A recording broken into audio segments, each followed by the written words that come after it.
Court FTT 211, Stock Refinishing and Metalwork Lab. This is week 3, 28 July 2025. This is the very last part of the Muzzleloader Lab. It's the final reassembly and sight installation, and also the Ramrod retaining spring installation. It's been an amazing process. This is so far the best class I have taken at SDI, and I only have the hand checkering lab and the rest of my 1911 course left. So this has really been the biggest skill development of the entire school. This week we'll be installing the butt plate, the toe plate and lock plate, the Ramrod retaining spring, the sights, the barrel pins, trigger assembly, Tang screw, Titan, bolster screw and nipple installed, and then we'll show evidence of the finished rifle, showing the muzzle cap and trigger guard installed, as well as I'll do a function check at the end of it. There will be a slight difference, so the instructor guidance shows installing the sights at the end. I'm just going to install them at the beginning because I have the barrel removed in a vise. It'll be easier to do it that way, but that's really the only difference I'll be showing on this video. With that being said, let's get with it. Before we get started, something I just wanted to point out that will make this project for anyone doing this in the future extremely helpful is individualize your components with their screws. And that's what I've done. Every single bag has the component and the screws that goes to it. That way you don't get confused on anything, and you get your installation correct. Other than that, organization is key, making sure you're using the proper tools.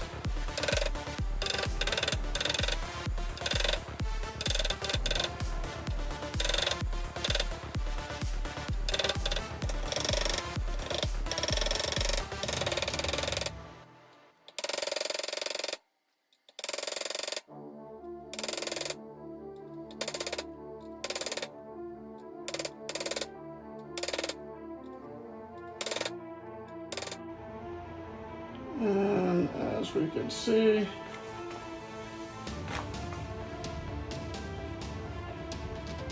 now the sights are installed.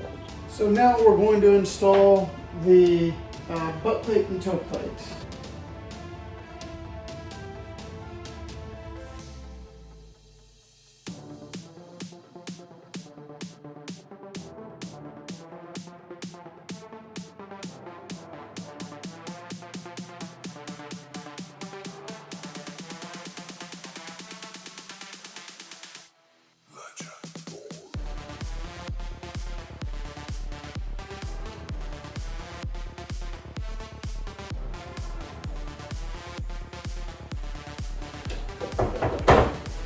And there you go. Those are installed.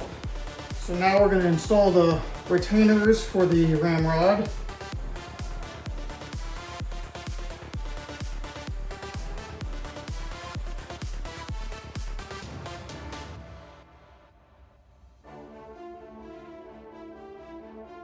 Next will be the lock and the Ramrod retainer spring.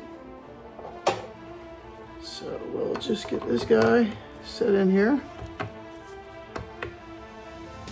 And so the way this goes is, here's the retainer spring, and it goes on this screw like so. And hooked up like that.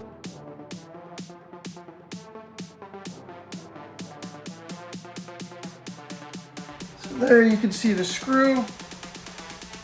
Let's install the Ramrod.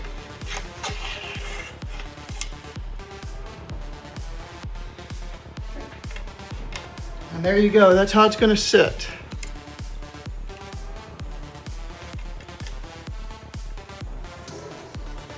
Now we're going to go ahead and get the barrel installed.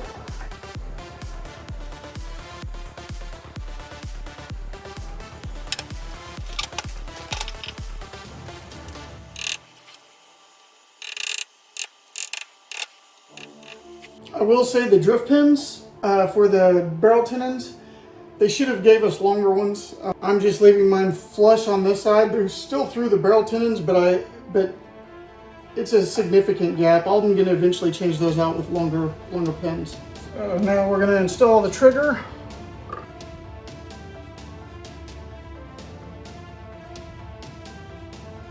And now that this is installed, we can go ahead and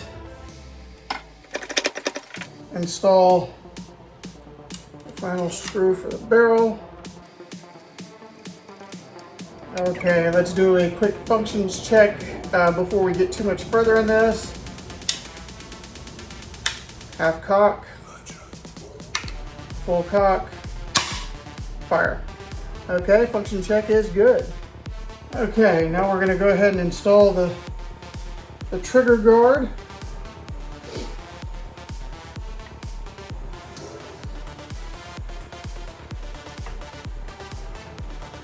Just for the readers or the watchers to know, look at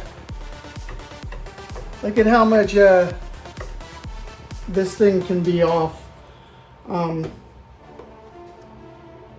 That's not ideal. The instructor, when I was doing the inletting for the previous muzzleloader course, said that was he had never seen that before, where one of these pieces was so far off of specs to where you have this situation where it started, and it's actually a lot better than it was just by time under tension, but we're dealing with brass, and what we know about brass is that it's got memory, and so it does try and spring back into form every time I take it off, but it's nowhere near as bad as it has been.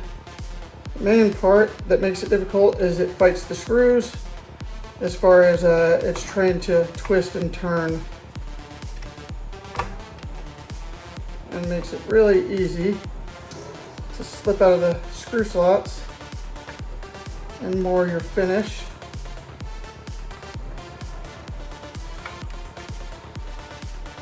But there we go. So here was one of the learning points from the course. If you can tell, when I drilled I guess at one point these came drilled, but not for ours.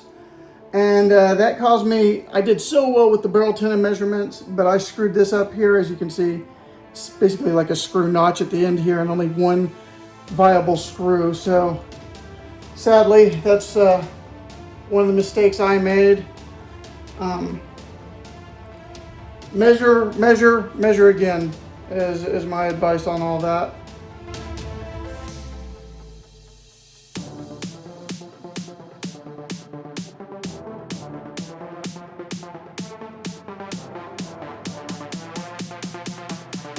So as you can see, the nipple's already installed, and the last thing I have left to do is the bolster screw.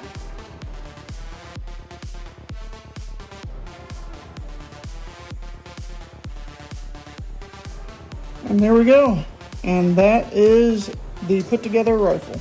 So here is the completed rifle. I said show evidence of, there's the muzzle cap installed, as well as the trigger guard installed.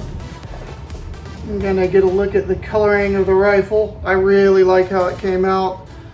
I'm not sure what the color is for the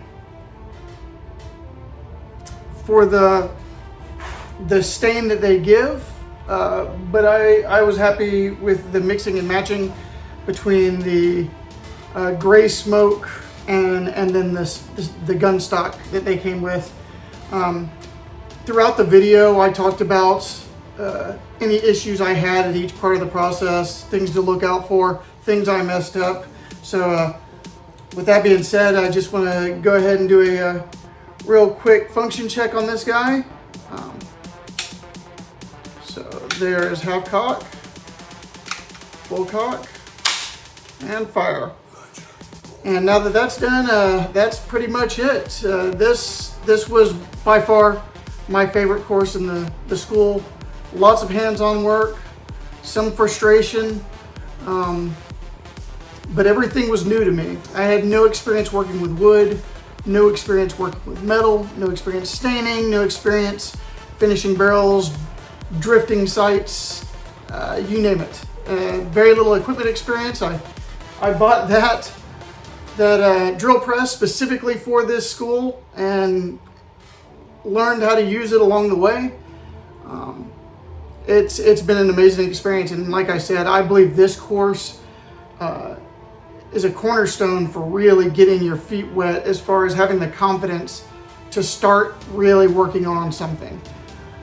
It's different when it's theoretical, but you actually, in this course, you get your hands on everything, you make mistakes, but it also makes you to where you're not afraid to get in there and work, and where you need to be careful and where you have a little bit more leeway.